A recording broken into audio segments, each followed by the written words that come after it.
俄罗斯是一个不折不扣的欧洲国家。俄罗斯一共有 1.48 亿人口，超过 70% 呢生活在欧洲部分，亚洲部分还不到 30%。俄罗斯最主要的工业和商业城市都在欧洲境内，包括莫斯科、圣彼得堡、伏尔加格勒等等。所以在我们国家的地理课本上，俄罗斯从来就是被看作是欧洲国家。各位网友大家好，欢迎来到猫明说。这期话题说的是俄罗斯要变成一个亚洲国家了吗？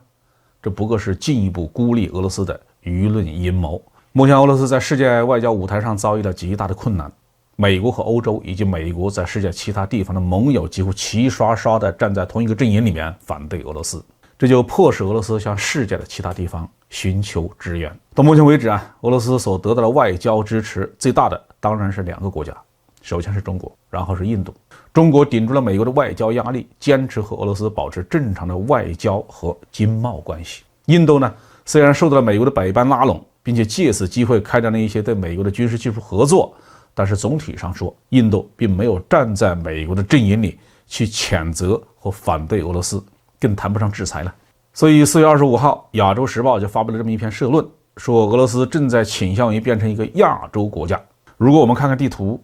会发现这样的说法似乎有点道理。作为世界领土面积最大的国家，俄罗斯的绝大部分面积都在亚洲境内。我们知道的，欧洲和亚洲的分界线是沿着乌拉尔山向南，穿过黑海，然后沿着土耳其的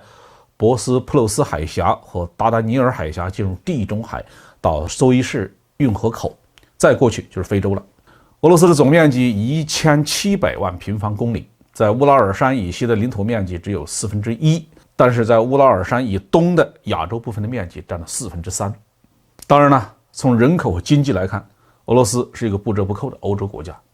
俄罗斯一共有 1.48 亿人口，超过 70% 呢生活在欧洲部分，亚洲部分还不到 30%。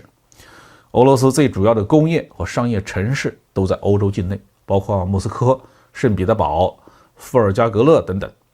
所以在我们国家的地理课本上，俄罗斯从来就是被看作是欧洲国家。俄罗斯传统上呢信仰东正教，属于基督教体系。俄文虽然和英文区别很大，但也是从拉丁文衍生出来的。所以呢，俄罗斯自己从来都把自己当作欧洲的一份子。在沙皇俄国的时代呢，沙俄经常出兵干涉欧洲事务，并且因此获得了欧洲宪兵的称呼。苏联建立以后也是更加倾向于把外交资源都用在欧洲方向。但是在欧洲其他国家看来，俄罗斯是个东方国家。首先是宗教的问题，在不信仰基督教的人看来，东正教的体系与天主教、新教区别不算明显，但是在基督教的内部却有着天壤之别，甚至为此发生过大规模的流血事件。比如东正教的圣餐是发面饼的问题，天主教的圣餐呢用不发酵的面饼。不信基督教的人可能觉得这个区别不大，但是这个却构成了东正教和天主教的核心差异，被教士们挂在嘴边上讲。因此呢，欧洲国家特别是西欧国家往往不把俄罗斯看作是欧洲的一部分。乌克兰战争爆发以后欧洲的态度更是伤了俄罗斯人的心。他们不但不顾及俄罗斯用低价向自己大量的供应石油天然气，并且大量的购买欧洲商品的现实，齐刷刷的站在美国一边，对俄罗斯进行大规模的经济和金融制裁，甚至还强行没收了很多俄罗斯富豪的私人财产。俄罗斯国家在海外的资产更不用说了。在这种情况下，另外一股势力的存在就不得不引起人们的重视了，也就是所谓的希罗维奇。希罗维奇原本说的是前苏联科格勃和苏联红军成员，他们亲眼目睹了苏联的崩溃，认为苏联解体和俄罗斯的悲剧是20世纪最大的地缘政治灾难。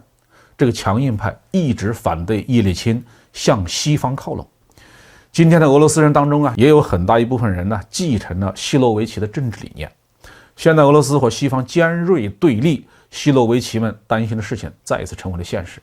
这批人在俄罗斯的政治生活当中也必然有更大的话语权，中国呢是一个坚定走社会主义道路的国家，也是坚持对俄罗斯保持友好关系的国家。因此，有人提出希罗维奇会倾向于靠拢中国，甚至把俄罗斯的国家中心向东转移。但是我们相信呢，不管西欧国家怎么看待俄罗斯，都很难把俄罗斯真的变成一个亚洲国家，因为无论从语言、宗教、生活习惯还是文化倾向上，俄罗斯都真的是一个欧洲国家。俄罗斯并没有把自己亚洲化的任何主观意愿。亚洲国家的文明形态、语言、生活习惯和俄罗斯民族迥然不同。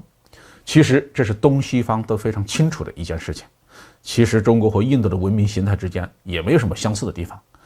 亚洲这个概念本身就是内涵极其丰富，不能一概而论的。某些西方人之所以在这个历史时刻渲染俄罗斯要变成亚洲国家了，只不过是为了进一步的巩固对俄罗斯的制裁和排挤，另外也是为了拉中国下水，让中国看起来也是一个应该受制裁的对象。这其中的用心呢是非常险恶的，也应该引起高度的警惕和严厉谴责。美国方面呢，为了达到破坏欧洲团结的目的，不断一再鼓励北约东扩，最终导致了乌克兰战争的爆发。现在甚至要把俄罗斯从欧洲开除出去。如果欧洲国家上了美国的当，进一步排挤俄罗斯，那么整个欧洲的和平就更加没有什么保障了。到时候受损失的不是亚洲，也不是中国，而是欧洲自己。好，这期话题就说到这里。